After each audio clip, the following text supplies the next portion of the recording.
બાપુ એક સુંદર મજાનો જાણવા જેવો પ્રસંગ છે અને આ પ્રસંગનું શીર્ષક છે આહીરોનો ઇતિહાસ ભાગ 5 અને જેમાં આજે આપણે વાત કરવી છે મોરબીના ખાખરાળા ગામના નાગાજણ ડાંગર વિશે। મોરબીના દરબાર ગઢમાંથી નીકળીને એક માફાળું વેલડું ખાખરાળાના સીમાડા તરફ આગળ વધતું આવે છે। વેલડામાં બેઠા છે મોરબીના રાણી સાહેબ। આગળ પાછળ બબે ઘોડેસવારો છે। કમર પટામાં તલવારો ઝૂલતી આવે છે। પાણીદાર અને જાતવાન ઘોડા અસવારોની રાંગમાં રમતા આવે છે। ભલસારા વર્ષની મોલાત રસ્તાના બે કાંઠે લહેરાય છે। સવારનો ચડતો દી છે અને વેલડું એક બાજરાના ખેતર શેઢે આવેલ રસ્તે ચડ્યું।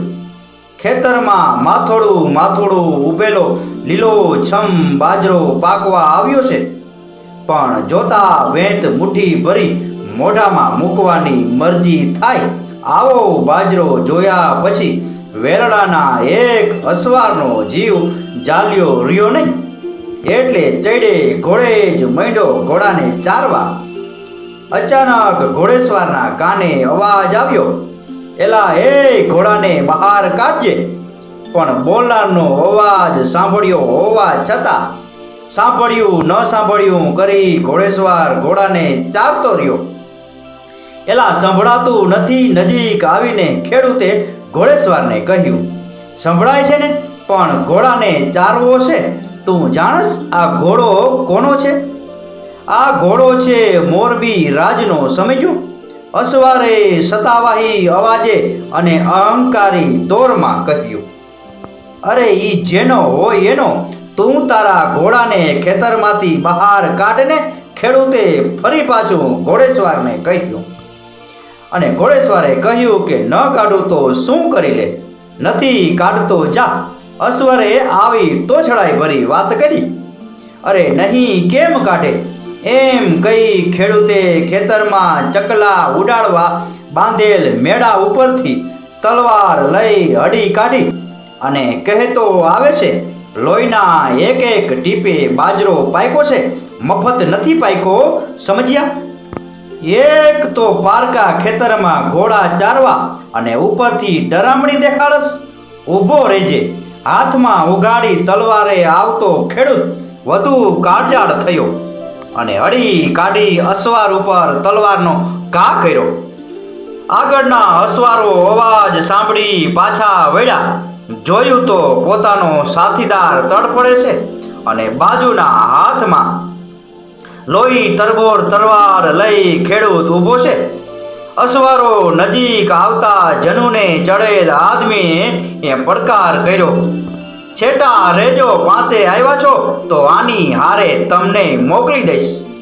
હાથમાં ઉગાડી લોહી તરબોર તલવાર અને ખેડૂતનું રૌદ્ર સ્વરૂપ જોઈ અસવારો થોડીવાર ખચકાણા, પણ પડવારમાં વિચાર કર્યો કે આ એક આદમી અને આપણે ત્રણ જણા, એ એકલો શું કરશે? એક અસવારે ખેડૂત ઉપર વાર કર્યો। છંછેડેલ સાવજ ડણક દે એમ વિફરેલો ખેડૂત ત્રણ જણાના ઘા ચૂકવતો જાય છે અને ઘા કરતો જાય છે। સુરવીર ખેડૂતે થોડી વારમાં તો ખાદાણ મચાવી દીધું અને એક પાછળ બીજાને મોકલી દીધો। બાકી બે અસવાર ઘાયલ થતા ભાગ્યા। અરે ભળના દીકરાઓ, ભાગો છો શું? ઊભા રહ્યો, મોરબી જઈને કહેશો શું? મોરબીના ધણીને કહેજો કે આ બેયને માર્યા છે ને, એ મારું નામ નાગાજણ ડાંગર, હું ખાખરાળાનો બોરીચો છું, કહેજો તમારા ઠાકોરને।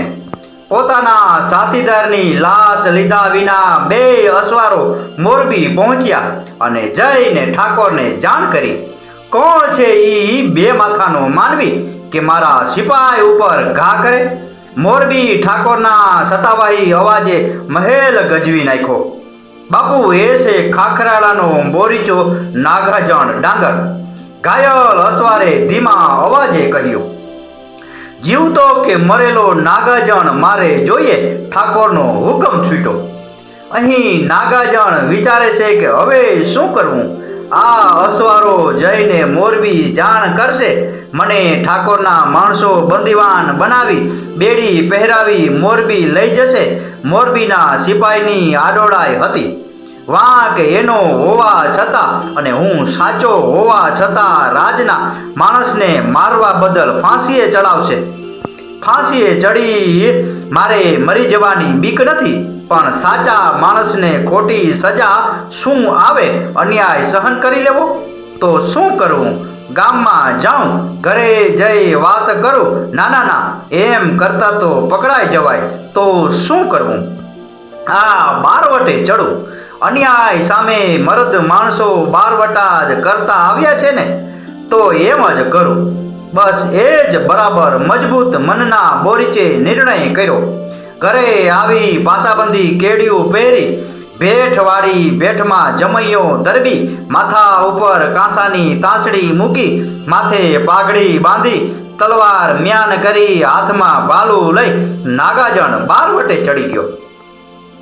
ઝાલર ટાણું છે. ખાખરાળાના ઠાકર મંદિરમાં આરતી થાય છે. ગામના બેક જુવાન મંદિરે ઊભા ઝાલર વગાડે છે.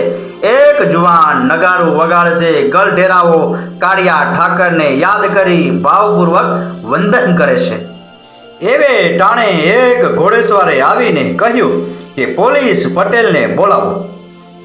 ગામડા ખૂંદતી અને વગડા વિનતી મોરબીની ફોજ સાંજ પડે નિરાશ થઈ ક્યાંય વિસામો લેવા બેસે ત્યાં સમાચાર મળે છે કે નાગાજણ બાજુની જ સીમમાં છે અને અધર શ્વાસે ફોજ નાગાજણના સગડ દબાવે છે, પણ નર પટાધર નાગાજણ હાથ આવ્યો નથી. મોરબી નાગાજણે ચાકડે ચડાવી છે. રયત બનીને રાંક ફફડાય હયે લઈ ધરબી બધે બાજરો બંધ ડેલિયું ઉગાડે ડરથી. ડાંગર જ્યાં ડણકે ત્યાં ધ્રુજે મચ્છું ધરતી કમોતે મરે કોણ વસ્તી સમપ ગઈ વર્તી. નાગાજણના નામની હેબત સૌ હયે પડી બળવાન બોરીચા થકી ચકાવે મોરબી ચડી.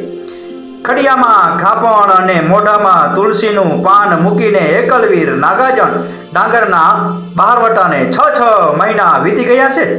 વિચાર વંટોળમાં અટવાતા નાગાજણની નજરે પ્રાણ પ્યારી માતૃભૂમિ ખાખરાળા અને પોતાના ઘરનું આંગણું દર્શાણું. પડનો વિચાર કર્યા વિના ઘોડી પલાણી માંડ્યો ખાખરાળાનો પંથ કાપવા. હવે તો ચંદ્રમાના અંજવાળે ખાખરાળાની સીમ વર્તાણી. હરખભેર અષાઢી વાદળો જેમ અચાનક ધરતી ઉપર ઉમટી આવે એવા હેત ભર્યા ઉમળકે ઘોડીને એડે મારી. ઘોડીએ પણ અસવારના મનને ઓળખી વેગ વધાર્યો. પૂરપાટ વયે આવતા નાગાજણની ચકોર નજરમાં 10-15 આદમી કપાસના ખેતરમાં દેખાણા અને નાગાજણને સમજતા વાર ન લાગી કે નક્કી માળિયાના મિયાણા મારા ગામની સીમમાં કપાસની ચોરી કરવા જ આવ્યા હોય. મારા જીવતા અને મારી નજર સામે ચોરી થાય તો બોરીચાની નામોશી થાય, લોકોમાં હાંસી થાય. ચમ રૂવાડા બેઠા થવા માંડ્યા. ક્રોધમાં શરીર માંડ્યું ધ્રુજવા. પડકારીને એક એકને મારી નાખું એવો વિચાર આવ્યો. અને વળી બીજો વિચાર આવ્યો કે જાજા જણ છે અને ન કરે નારાયણને મારું મોત થાય તો. મોતની બીક નથી, પણ મોરબીના ધણી સુધી મારી સાચી વાત પહોંચાડવાની ઈચ્છા અધૂરી રહી જાય અને બોરીચા બહાદુર નહીં પણ રાજના ચોર છે એવું સાબિત થાય. હું ખોટો નથી. મેં જે કર્યું એ કાંઈ મારા સોમાન ખાતર કર્યું છે. આવું સાબિત કરવા મારે જીવવું જ જોઈએ. નાગાજણ ઘોડેથી નીચે ઉતરી લપાતો છુપાતો ચોર પગલે કપાસ વીણતા મિયાણાના ગાડા પાસે પહોંચી ગયો. જે ચોર કપાસને ભરી ઠાલવવા આવે એનું માથું નાગાજણ સિપતથી ઉડાવી અને બીજા ચોરની રાહ જુએ છે. આમ એક પછી એક ચોર આવતા ગયા અને નાગાજણ એને યમલોક પહોંચાડતો ગયો. 16 લાશોના ઢગલા કરી નાગાજણે વિજયનાદ કર્યો. કપાસનું ગાડું ખાલી કરી બધી લાશો નાખી ખાખરાળાને પાદર આવી ગામને જાણ કરી કે મોરબીના ઠાકોરને કહેજો કે નાગાજણ મોરબીનો ચોર નથી, એનું બારવટું ધન પડાવી લેવાનું કે નિર્દોષને રંજાડવાનું નથી. મારું બહારવટું તો મારા સ્વમાન માટેનું છે. એની ખાતરી માટે આ સીમ ચોરી કરનારાની લાશો સોંપતો જાઉં છું. સૌ ગામ લોકોએ ઠાકોરને બધી વાત કરી. સાચી વાતની જાણ થતાં જ જાડેજા રાજવી પંચાણજીના ચહેરા ઉપર ચમક આવી. તમામ રોષ શમી ગયો અને એક ખાનદાન સુરવીર માણસને અન્યાય કર્યાનો પસ્તાવો કરતા મોરબી ઠાકોરે હુકમ કર્યો કે આવા સુરવીર સતવાદી અને ખાનદાન માણસ તો મોરબીની શોભા છે, મોરબીની શાન છે. જાઓ જાણ કરો કે ઠાકોર તમારું બારવટું પાર પાડે છે. મોરબી ઠાકોરે નાગાજણ ડાંગરની માફી માંગી અને સન્માનિત કર્યો. બાપુ, આ હતો આહીરોનો ઇતિહાસ ભાગ 5નો પ્રસંગ, અને જેમાં આપણે જાણ્યું છે નાગાજણ ડાંગરની કથા વિશે. આ કથા, આ પ્રસંગ, આ વાર્તા પૂરેપૂરી સાંભળી એ બદલ આપનો ખૂબ ખૂબ આભાર. આપનો દિવસ શુભ રહે. મહાદેવ હર.